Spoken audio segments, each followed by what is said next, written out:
I don't know, like some books just seem like they're made to fill space on the shelf or something, or they think someone will buy it because it's the flavor of the day or has a celebrity attached to it or something. Right. No one wants to read that book again and again and again. They barely want to read it once.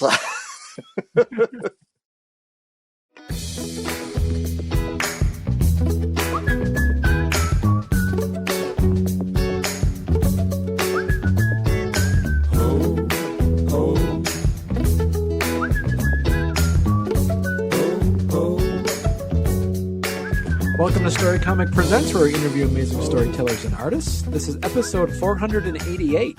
I'm your host, Barney Smith of Storycomic.com, and we're excited to have with us the internationally acclaimed Eisner Award-winning and Vermont Cartoonist Laureate, James Kochalka. Hello, everybody. It's great to be here. Yeah. We were just talking before we hit record is that I have my three genres of podcasts are Vermont authors and artists, children's people who make children's books, and then also comic creators. And James, you've fallen all three. You've fallen all three buckets. So this is exciting. So yeah, I'm proud of it all too. Yeah, really, I don't know. Like, it's funny. I am really proud to be a Vermonter, but I'm not really sure why. I think people are just proud of ineffable things. It's like certain things that you can like certain clubs you can only belong to that nobody else can no matter how hard they try. That's right.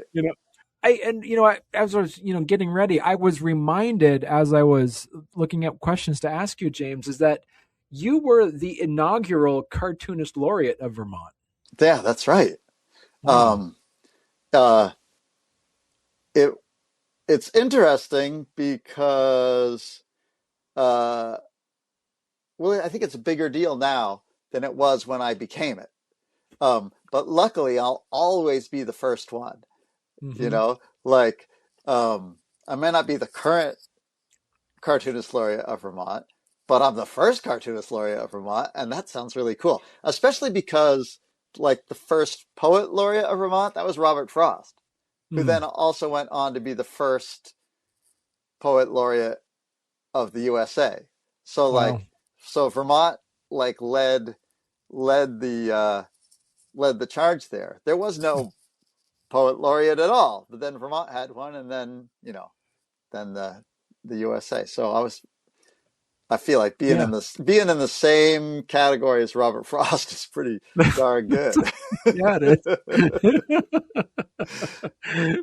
And so we were talking before too, is that I first discovered you years ago with your American Elf series. Right, my diary comic. So for starting in 1998, I did a daily comic strip, a diary comic strip, and I did that for 14 years. And then I officially quit, but I secretly kind of kept drawing it. Like I would do, but only like one or two strips a year. And then, as I was telling you earlier, Patreon, I didn't have a Patreon account, but Patreon announced that they were going to change their terms, and that the terms were going to stay the same for people that were grandfathered in. So like if you were one of the early Patreon people, you'd have the good deal. And if you signed up after this certain point, then you'd have a bad, you'd get a smaller percent of the money or something like that. So I was like, well, I better sign up just in case someday I want to have a Patreon account. So I signed up, but didn't tell anyone, didn't put anything up. And then a year later, somebody subscribed and was paying me $3 a month for nothing. And I was like, I gotta give them some content. I was like, what would they want? Well, they probably want American Elf. So I started putting up American Elf strips. So now I do it, it's like I was slightly more than one a week. So like maybe 5 a month, something like that. Right. It's kind of, Uh, it's not, in the old days, it was one a day no matter what. Like, no matter right. how sick I was, or if I was camping, like deep in the woods or something, I was still putting up uh, a diary strip every single day. I mean, Hmm. I wouldn't post it from the woods. I'd draw it in the woods and then, post it when I got back. Um, but that's a pretty rough schedule. Like, Right. Yeah. not even Charles Schultz had to do that. He would do, he'd have his bank of strips built up. Like, I don't know how far ahead he worked, a month ahead or something like that. Right. So like if you had to do something someday, if you were sick or if you went on vacation or something, well, you'd make it up when you got back, right? Right. But like I did mine in real time because it was a diary, draw it each day as it happened. There's no days off then. And now, because when you look at it, how often do you kind of like look back at some of your American Elf daily drawings? Oh, well, I mean, I guess I've never read it. Yeah.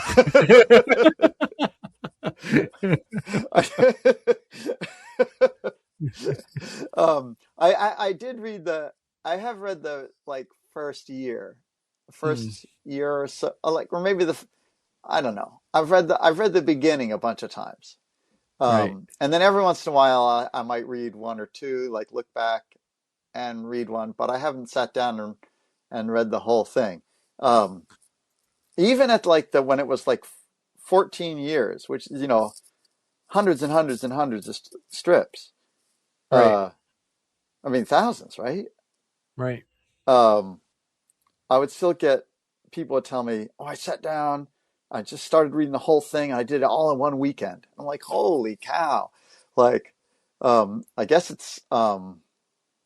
I guess you could do it, but you Right. really had like, that's a, uh, that must be an amazing experience, actually, to to read all that.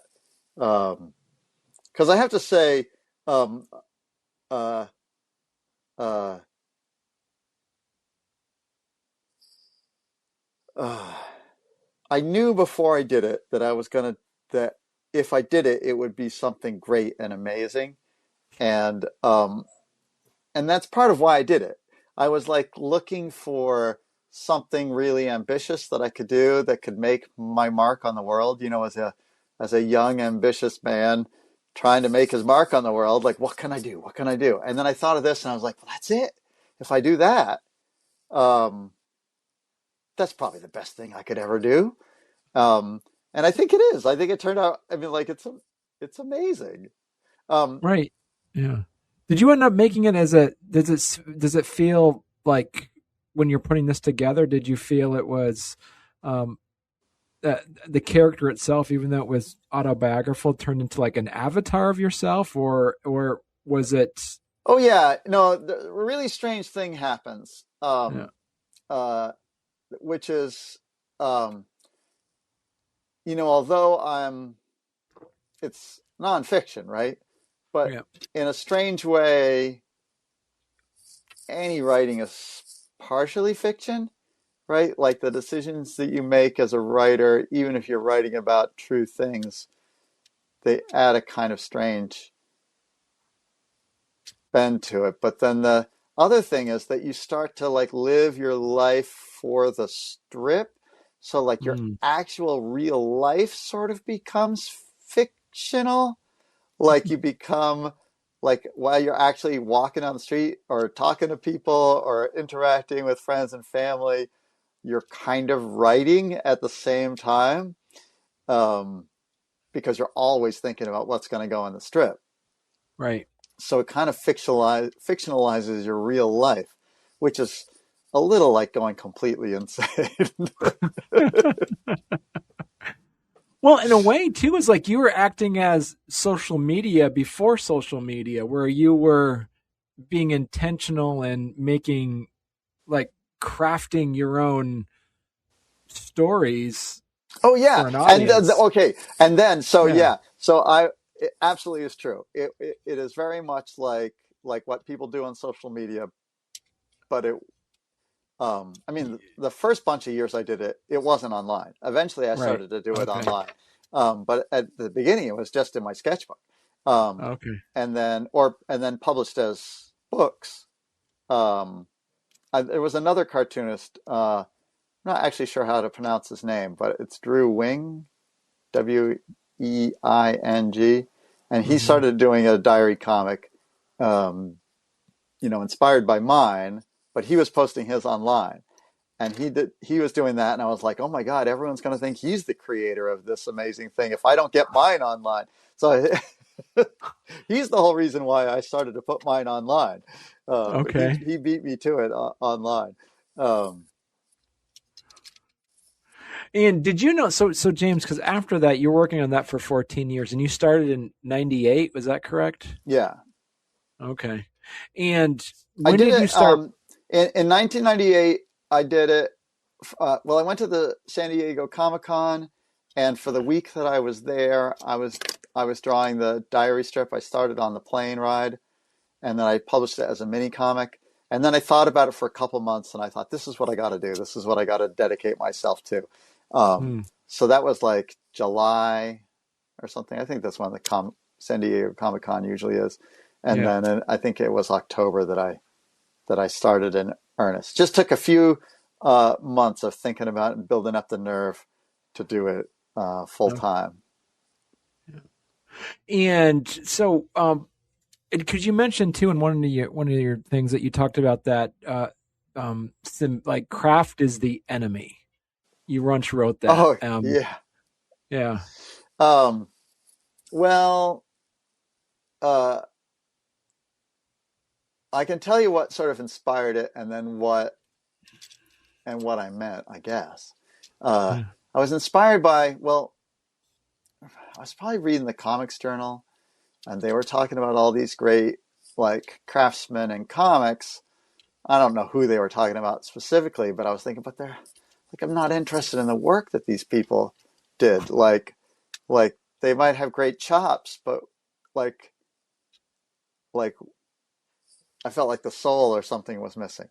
And then I was Right. also thinking about how like you might have like a favorite band or something, right? Like, well, like if you're into crazy indie music like me, you might have a favorite band, and their first album's like great, like it's so raw and wild, and then they like learn to play their instruments better, and all of a sudden they start to suck. And something about being good makes you worse. Like Right. um, you get um, you get like fixated on the craft of it, and you somehow lose the expression. Right.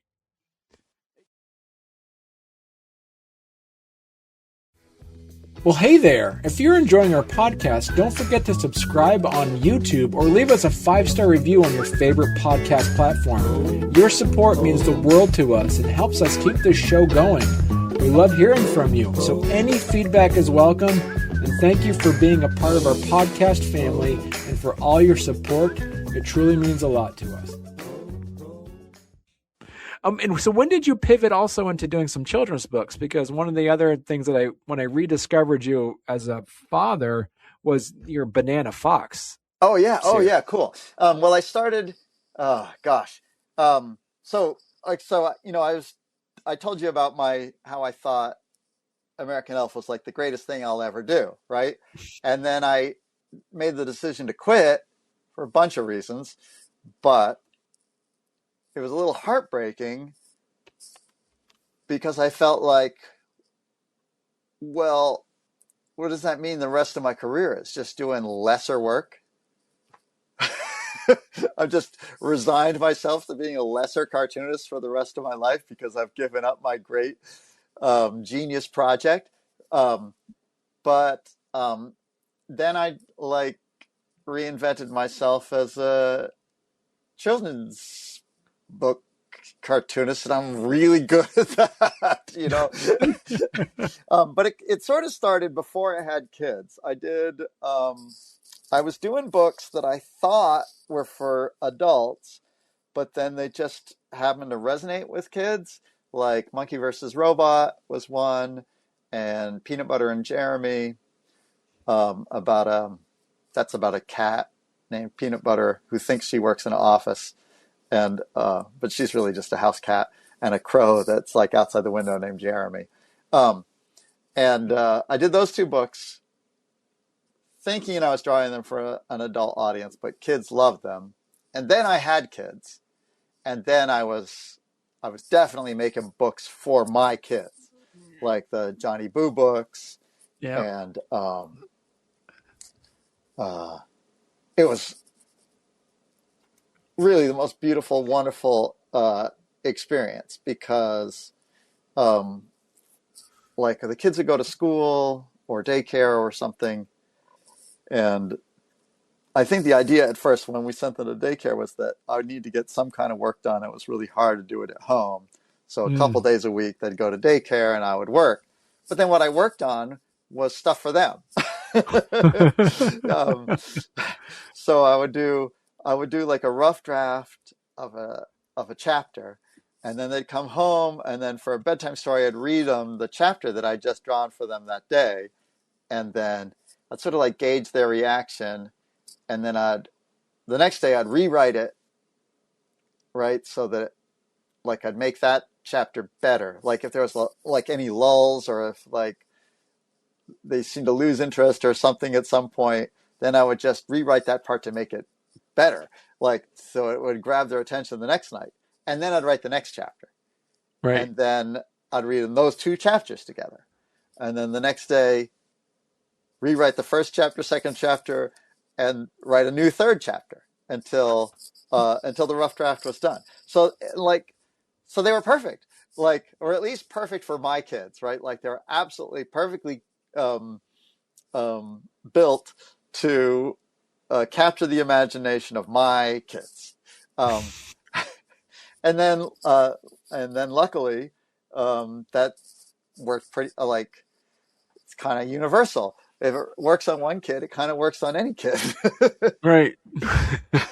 So that kind of trained me. Now they're grown up, right? Like the youngest is 18 and the oldest is 22.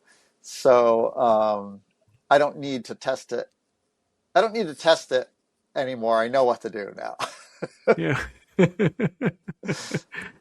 And so how did you kind of like pivot? Did you over those years when you were making like you said like Peanut Butter and Jeremy, and then you had Banana Fox and you had Johnny Boo, but you're also doing some adult fare as well. Yeah, yeah. But really a lot more of the kid stuff. Once Or I was it? I think at the beginning it was like 50-50, and Yeah. then as the kid stuff started to take off, I I kind of stopped doing adult books for a while. Uh, I did a couple, I guess. I Right. always did. I mean, yeah, always done something. Yeah. And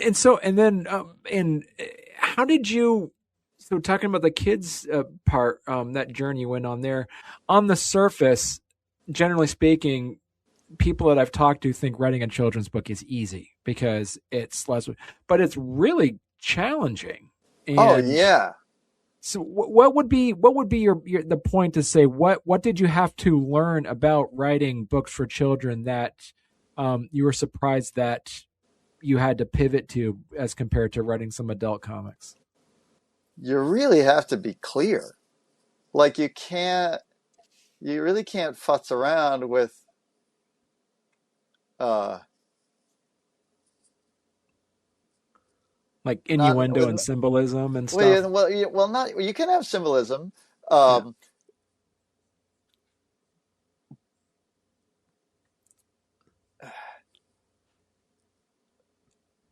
what is it? What is it that's different?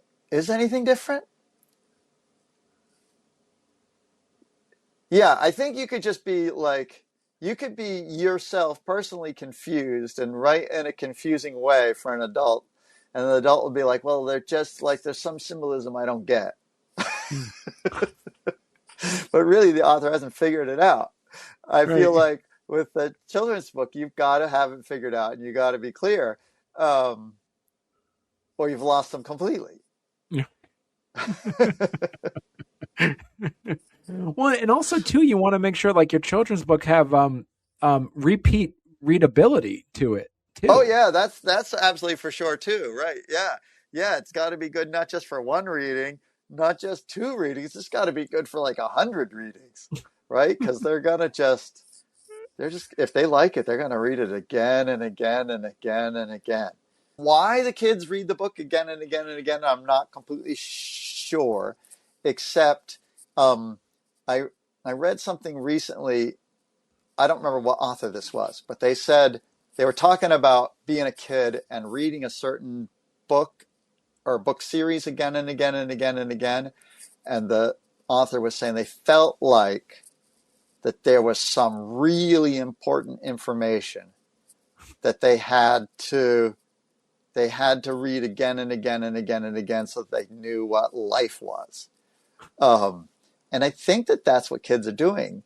Like it's the same reason they play. Like they Right. know that there's something big and meaningful about life. Like things are happening and going on, and um, and I think they read something again and again and again because something that has sparked them. They're, that like this is it. This is I'm learning the secrets of the universe. Um, I think that's it. Yeah. I don't think it's Yeah. just like because it entertains them. I think it's Right. because it's reinforcing um, some basic uh, concept of what reality is. Um, Right. and I think that I think that's what what an artist does, or writer. Um, it's not that we have the answers, right? Where the reason we make our art is because we're lost and confused, just like anyone else, and desperate for some kind of answer. And so by making this thing, we're like searching for the answer. Like, what is the answer? What? Why? Why? Why?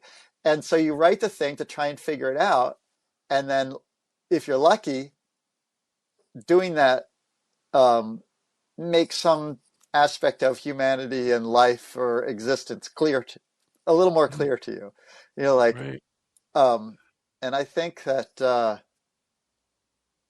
that that's like when somebody does that well, um, that's what makes a kid want to read that book again and again and again and again.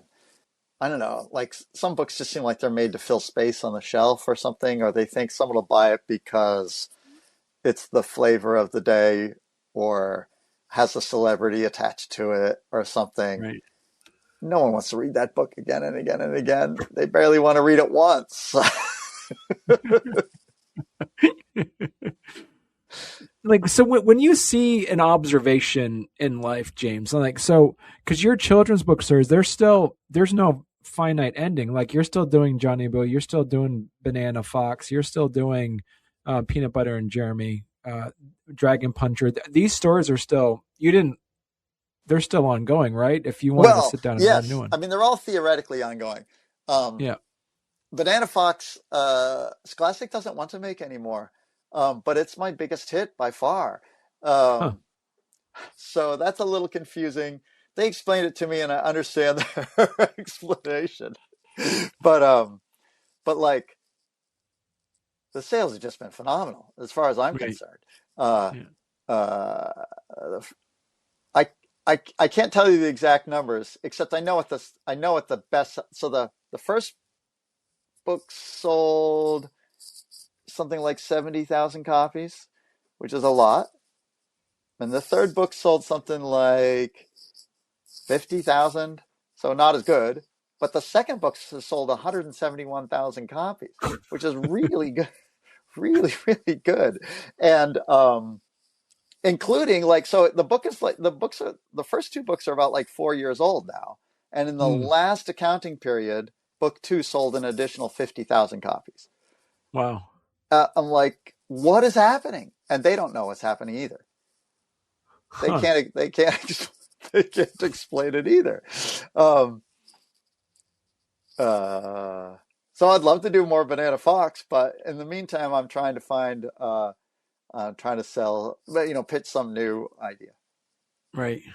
No, did you? So when you sit down and like when you're out and about in life and you see an event happen, whether it be like a chipmunk in a tree or you're walking around and you see, maybe a stick floating down a river. Do you Oh, like those if are you ever all get both good things. Those so are- like you so like when you see something, how do you decide which one of your IPs basically?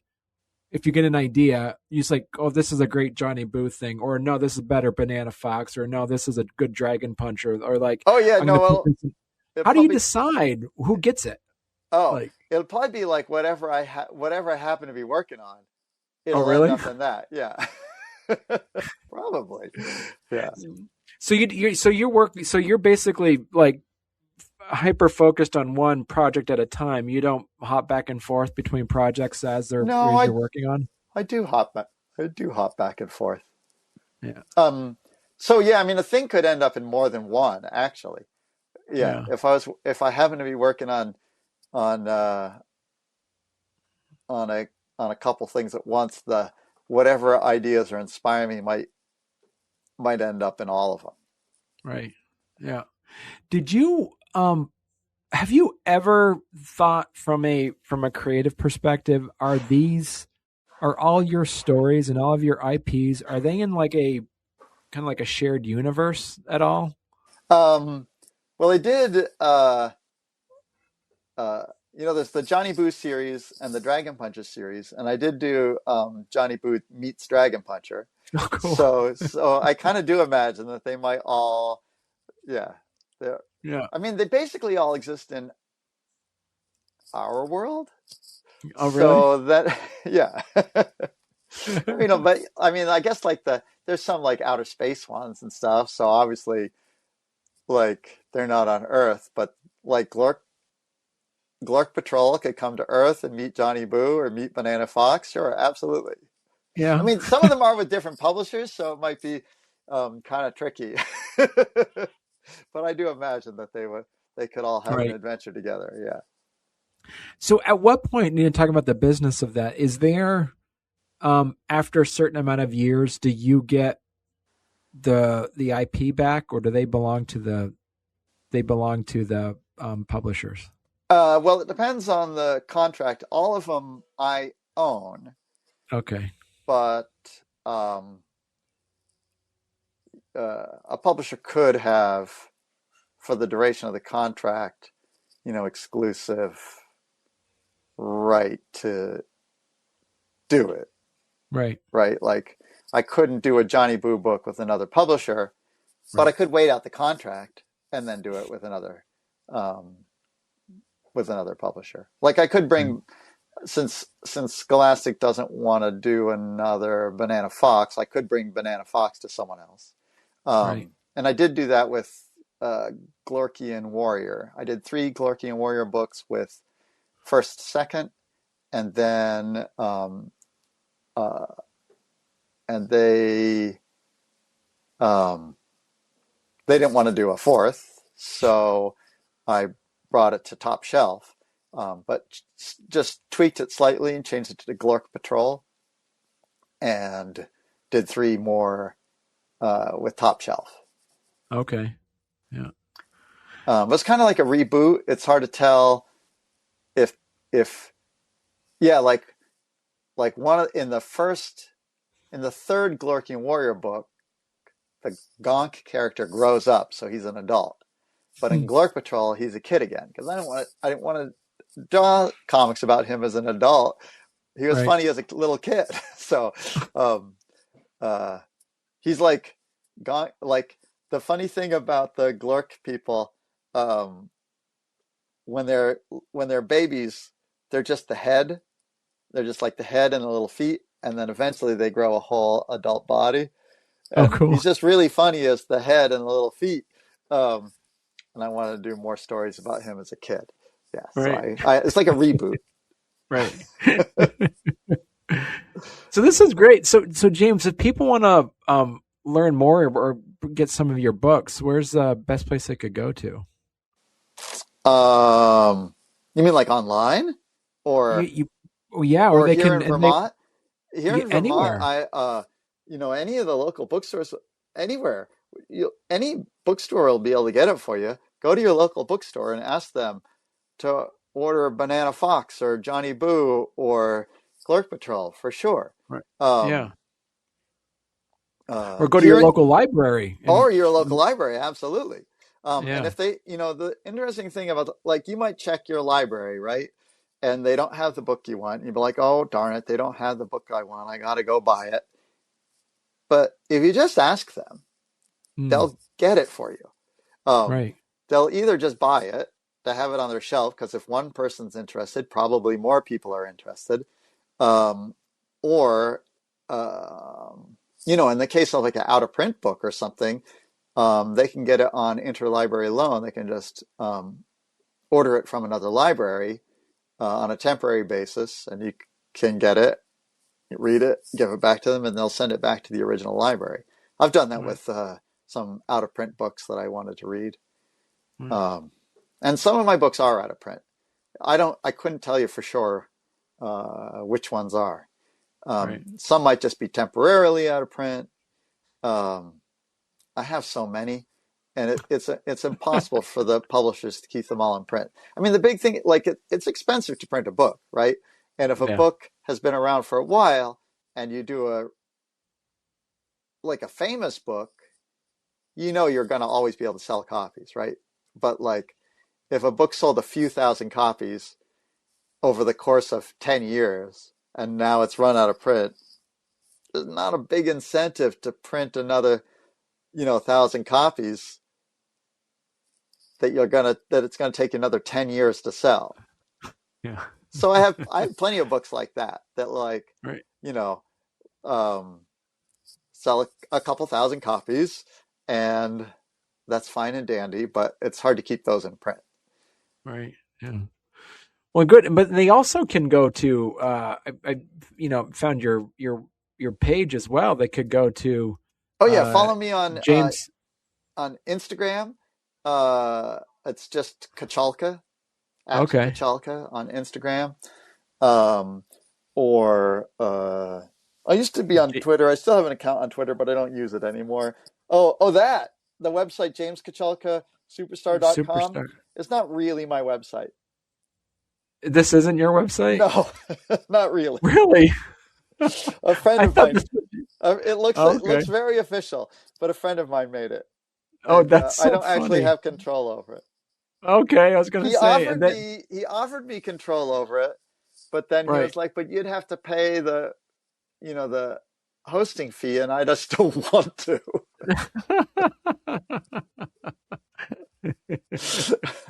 I was like, I don't know if I want to spend $150 a year or whatever it is. Right. And so, but you also have It's a nice looking um, site, though, isn't it? he did, and then you have the Glorkian Warrior. That's still a game that people can download and play. Yes. Yeah. Okay. Wow.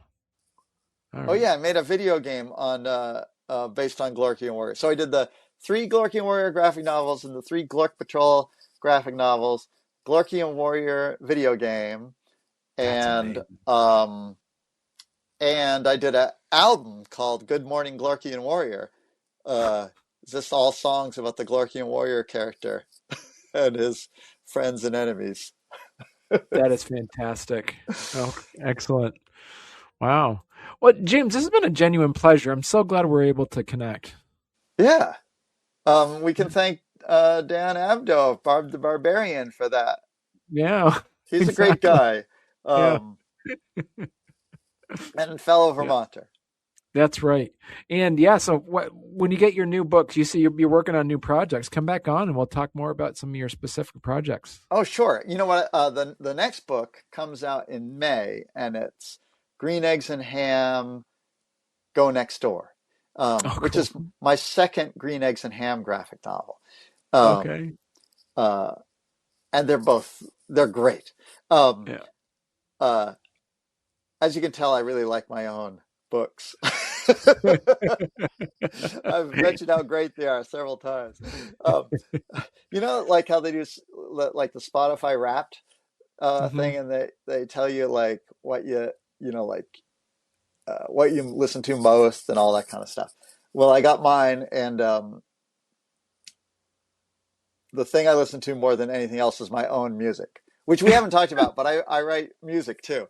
I have a rock band called James Kochalka Superstar, and so I was like, that's okay. I'm my own biggest fan. But then it Yeah. tells you what it told me, um, that I'm the number 3 biggest fan of James Kochalka Superstar. There's 2 people who listen to it even more than me, somewhere out there in the world.